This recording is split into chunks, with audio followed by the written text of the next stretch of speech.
Have the developers given up on Marvel's Avengers? What's up, boys? Tricks Ridiculous back with another video. And boys, I gotta tell ya, I have seriously had it to my wit's end with Crystal Dynamics, and if I had any hair left, I'd be pulling it out. Now, before we get started, don't worry, this isn't one of those videos of me telling you I'm moving on to other games, although I have been playing significantly less Avengers as of late, but I've always tried in my videos to really be neutral and call it like I see it. I'm not trying to be a toxic asshole, and I'm not being a simp for the game either. But I seriously need to just get it off my chest and talk about how poorly this game is being handled and what needs to be done moving forward. Now, before we get into that, be sure to like and subscribe if you haven't already. It really helps the channel, and I greatly appreciate it.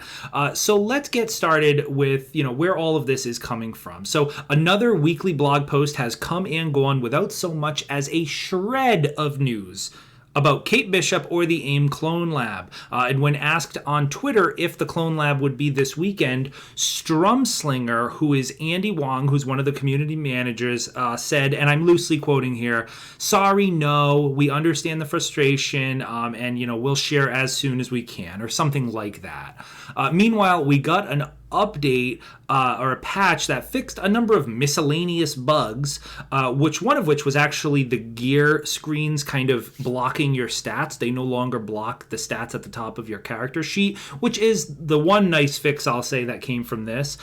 We also got a fix to the Saboteur Widow outfit, which was very poorly worded, making it sound like we would get the sunglasses, but in fact they actually changed it to completely remove the sunglasses from the menu so you didn't think you were actually getting them on the costume. So that pissed a lot of people off who actually have that costume and paid real money for it. We also got a completely worthless XP boost for playing quick play. And we got a new Widow skin, which pissed people off even more, which is actually one of the most pathetic reskins to date. So here it is. Here's the Widow skin you get for pre-ordering the game. You can see it's a nice, sleek, shiny suit with some bright red hair. And here's the new skin. Oh, look at that. I think the hair changed a little bit, little darker color red. Same suit, same everything else. So they come out with this skin, and they expect people to pay $9 for it.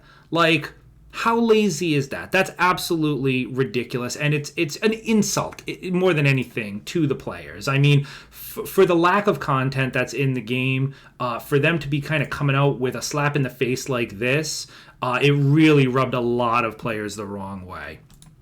So where does that leave us? Well, here's my hot take. We are not getting a war table at the end of this month, or this month at all, and we are not getting Kate Bishop or the Clone Lab this year. I hope I'm wrong, but that's my honest opinion. We only have really next Thursday to get an update for November, because you have to remember the Thursday after next is Thanksgiving, right? So they're not going to be doing we're probably not even going to get a blog post that week. And then you move on to December, and you're kind of in the same boat, right? You've got 3 weeks.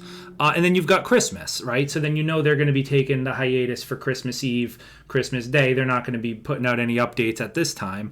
So that gives us, 3 weeks, essentially. Now, I'm not saying they shouldn't take time off, for the holidays. Of course they should. But what I'm saying is that, if we're supposed to be getting everything before end of year, they've got 3 weeks to basically squeeze in a war table, the Clone Lab, and Kate Bishop back to back 3 weeks during December. And right now, my confidence that they can pull that off is absolutely zero. Now, I'm not calling out anyone, at Crystal Dynamics specifically. I've been watching the developer streams. Phil and Andy, they are really cool guys, and it's clear that they enjoy the game and want it to succeed. But as community managers, they can only do so much. Prior to the launch of the game, we were supposed to be getting Kate in, and I quote, weeks, not months. That's a direct quote from Phil prior to the launch of the game. This was something they knew they were releasing almost immediately after the game. That was the plan. But now we are nearly 3 months from launch, and we are not even anywhere closer to getting her. The fact that they can't even show us a preview of her skills or maybe some gameplay of her, those are the biggest red flags to me. We have seen nothing from Kate except some data mine costumes and just the cinematic trailer that they gave us. And that came quite a while back at this point. It shows to me that she's not even close to being done. Otherwise, they would be showing her off. They should be proud to be showing her off if she's near complete or complete, right? There could be a lot of reasons for this. They have stated that they wanted to fix bugs first, and that working from home is making things harder. But here's the thing. All of these bugs are all just starting to blend together. Like, how many times are we just going to see various improvements, various crash fixes? Like, they're going to be fixing bugs. I've said this in previous videos. They're going to be fixing bugs for the life of the game. Like, it shouldn't hold up content. And then, as far as, work from home, I'm over the work from home excuse. I'm not trying to downplay COVID-19 by any means, but here's the deal. I actually work from home for an extremely large corporation in the United States. I actually work primarily as a disaster recovery specialist. That's my job full time. All right. Me and my department actually worked back in March of this year to transition over 40,000 employees from various offices all over the country and international to become permanent work from home due to COVID. All right. So I have complete respect for the effort that it takes to get people working from home and to kind of have it go that way. But I can tell you from my personal experience that the impact to productivity, both for myself, my team, and across the company have been extremely minimal.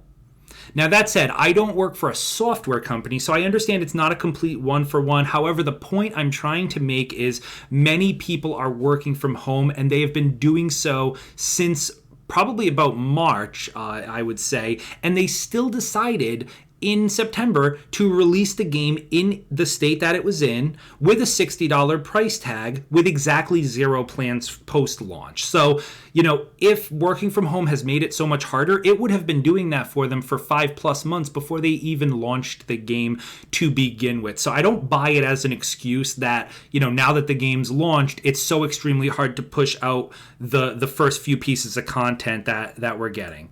And the bottom line is this, the players are also done. Regardless of what I say, the concurrent player bases speak for themselves. On PC, it's dropping to under 500 consistently.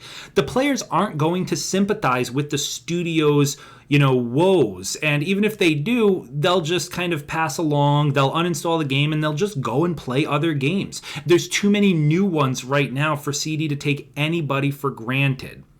So, how do we fix this? Well, I can't just tell the devs to work faster. Obviously, that's not going to work. I do understand that they're trying their best, but clearly they're being muzzled by the amount of information they're being allowed to share with us. They know that anyone playing this game, all we care about right now is Kate Bishop and the Clone Labs, but mostly Kate Bishop. Yet they refuse to share any information on this new content. Whoever is making that call to not share information, maybe because it's not as done as they'd like it, or whatever the case may be, they need to take a step back and realize that the game is absolutely in a crisis right now, and they need to reverse that decision. They need more transparency with their player base, or they're going to lose everybody.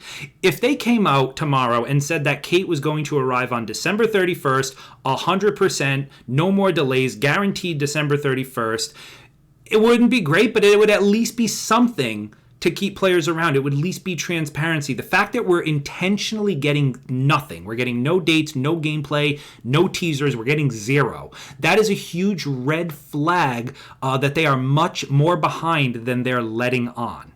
Now, ultimately, the game really does not need much to get itself back on track. The tiniest push in the right direction will carry the game for miles. If we can get a solid raid with the Clone Lab, with unique loot that people will want to chase, and a new character in Kate Bishop, that's all we really need right now. Getting both of those pieces will really keep players happy and coming back until they can release more stuff. I'm sure that everyone would agree that this game has tremendous potential, once more characters, more endgame raids, and more loot are added. But right now, it's really hard to shake the feeling that the devs are just waiting us out and will abandon the game once they are past the Xbox and PlayStation service agreements, which is about 12 months. And just as a reminder, Anthem, you remember Anthem, Anthem stopped its dev support at 13 months, right past the time where they were no longer obliged to their consumers. So take that for what you will. That's all for me, guys. Let me know your thoughts in the comments. And if you haven't already, drop a like and a sub, and I'll catch you in the next one.